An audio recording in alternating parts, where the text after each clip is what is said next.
سلام بنات، كاملين لاباس عليكم؟ نتمنى تكونوا بخير وعلى خير. غادي نحضر معكم اليوم ان شاء الله هاد الكيكه اللي تتجي ولا اروع البنات، تتجي معلكه واهم حاجه هي مقوته صحيه البنات مع واحد كويس القهوه. يا سلام. بلا ما نطول عليكم خليكم مع المقادير وطريقه التحضير.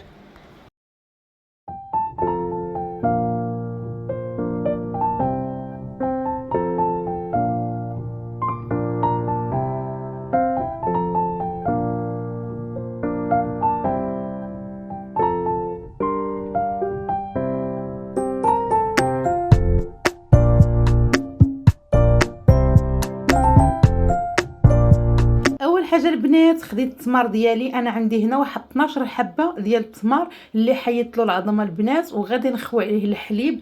ما عبرتش الحليبه البنات، ولكن ثمن مقدار ديال واحد كاس ونص ديال العنبه ديال الحليب. غادي نخليها البنات حتى يفزق لي داك التمر ديالي، لان التمر شويه عندي قاصح ماشي داك التمر المعجن. يعني خليته البنات واحد ربع ساعه في الحليب وصافي. ومن بعد غادي طحنته مزيان، غادي نطحنو لينو مزيان البنات صافي، ونخليه على جنب. غناخذ واحد البوله البنات اللي غادي نضيف فيه هاد التمر ديالي اللي طحنته من بعد ما طحنته، وغادي نضيف المقادير البنات. كما قلت لكم هاد الكيكه هادي راه تجي البنات ولا اروع عن البنات. السكر راه ما غاديش نديرو، لان هاد التمر هذا هو اللي غادي نعوضو بلاص السكر، وباش تجينا صحيه. واصلا التمر البنات يجيب الكيكه لذيذ غزال البنات. خديت كما قلت لكم غادي ناخذ واحد البول، غادي نخوي ديك التمر ديالي اللي طحنته، وغادي نضيف عليها البنات واحد بيضه وحده اللي غادي نعملها البنات. يمكن لكم تعملوا جوج، انا عملت بيضه وحده. غادي نضيف عليها البنات واحد البيضه بحراره الغرفه. خديت البنات عملت البيضه ديالي، غادي نضربها البنات بالضراب شويه، وغادي نضيف عليها واحد 3 المعالق ديال الزيت البنات. هذه ماشي زيت نباتيه، هذه عندي زيت الزيتون، ولكن ديك الزيت الخفيفه اللي تكون حلوه. هنا عندنا زيت بانيا، هنايا كاينه اللي تتباع خفيفه. عملت البنات واحد الكاس د العنبه مع مرشي ديال البودره ديال اللوز البنات، ديال النوال تتباع جاهزه. يمكن لكم طحنوا شويه د اللوز وتعملوه بالقشور ديالو حتى هو صالح. عملت واحد الحبيبه د الملح باش نحسن بهم الذوق البنات. هذيك اللوز كما قلت لكم راه شريته جاهز. عملت واحد الخماره ديال فئه 18 غرام البنات. صافي غادي نخلط المكونات ديالي كامله، وغادي نضيف عليهم البنات واحد المعلقه ديال الفاني باش تنسمها لنا صافي. وغادي نضيف البنات الدقيق هنا عندي انا خديت واحد كاس د العنبه مع مرش ديال الشوفان اللي طحنته في الطحانه البنات اللي تنطحنوا فيها العطريه. لينتو مزيان البنات وغربلته، وعملت معاه واحد شويه ديال الدقيق د الفرص. يمكن لكم نتوما في هذه المرحله هذه تعملوا الدقيق الكامل البنات. الدقيق الكامل راه هو تيتواتى مع هذاك اللوز النواع، عفوا البودره ديال اللوز اللي عملنا تيتواتى معها بزاف، ومع داك الشوفان. انا كما قلت لكم ما متوفرش عندي الدقيق الكامل، عملت النص ديال الشوفان وعملت النص ديال الدقيق الرطب عادي.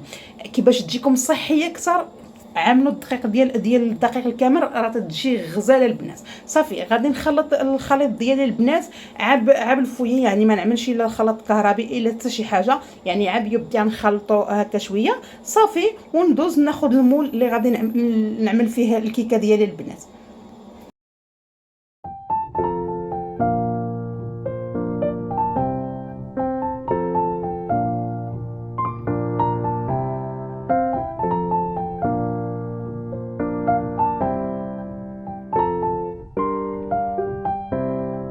صافي البنات قبل ما ناخذ المول ديالي اللي غادي نعمل فيه الكيكه، قسمت داك الخليط ديالي البنات. بغاو وليداتي نعمل لهم ديال الشوكولات. خديت واحد المعلقه ونص عامره ديال الكولاكاو المر صافي غربلته البنات، وغادي نخلطو وغادي نشبر البنات المول اللي غادي ندخلو للفران، وغادي نعمل له البابيل ديال اللورنو البنات.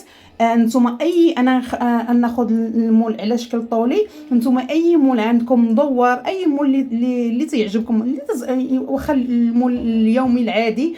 كما قلت لكم انا بغيت نعملها على شكل طولي. فرشت له واحد البابيل البنات، وغادي نعمل الطبقه الاولى ديال الخليط الابيض، والطبقه الثانيه ديال اللي عملت فيه كولاكاو، ونستمر البنات هيدا حتى نكمل الخليط ديالي كامل. ومن الفوق البنات غادي نعمل له شويه ديال اللوز افيلي، غنعمل فيه شويه ديال الكركاع مهرمش، وغادي نعمل فيه واحد طريطفاص البنات ديال الشوكولات كما قلت لكم انا ولادي بغاوني نعمل لهم فيه الشوكولات عليها، عملت داك كولاكا وراه نتوما تكسافيو بها هيداك البنات ما تضيفوا لا عليها لا الشوكولاته هذاك الشوكولات اللي عملت شوكولات مور ولا حتى حاجه تكسفوا بها هيداك راه تجي تتحمق البنات.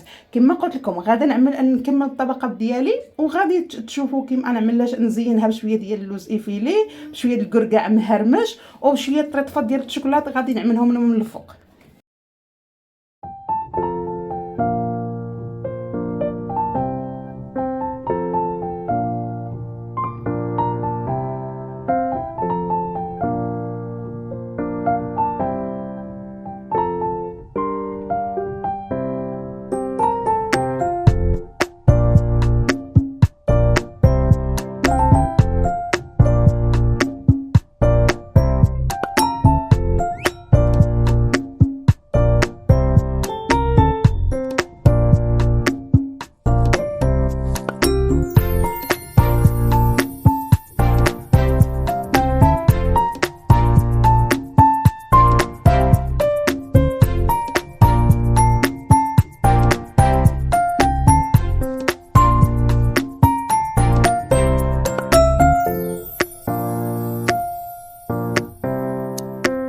صافي البنات عملت لها داك اللوز افيلي وعملت لها داكشي ديال الكركاع، غادي نضيف عليها هاد الشوكولاته البنات وغادي ندخلها للفران.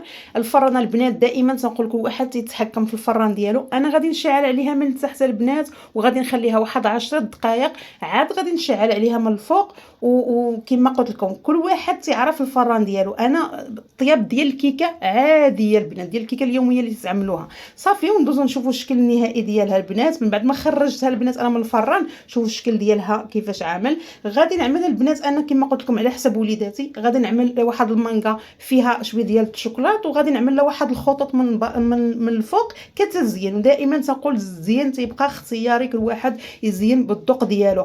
البنات راه تجي هاد الكيكه تتحمق بالخصوص الناس البنات ديال فقر الدم، راه اختي هاد الكيكه مقوته غزاله تجي البنات مقوته بداك اللوز اللي عملناه بودره ديال اللوز بداك الكركاع اللي فيها بداك التمر طبيعي البنات هذاك الدقيق ديال الشوفان. كما قلت لكم هذيك انا عملت هذاك الدقيق ديال الشوفان البنات اللي طحنته وغربلته ولكن ضفت معاه واحد شويه ديال الطحين الفورس لان ما عنديش كما قلت لكم الدقيق الكامل، لكن الدقيق الكامل البنات كان احسن. وحتى لهنا البنات نتمنى الاقتراح ديالكم يعجبكم وتبارطاجيو الفيديو مع احبابكم وصحابكم باش يعم بالفائده، وما تنسوناش باللايكات فضلا ليس امرا. وغادي نضرب لكم موعد حتى الفيديو القادم. في امان الله، السلام عليكم ورحمه الله وبركاته، بسلامه.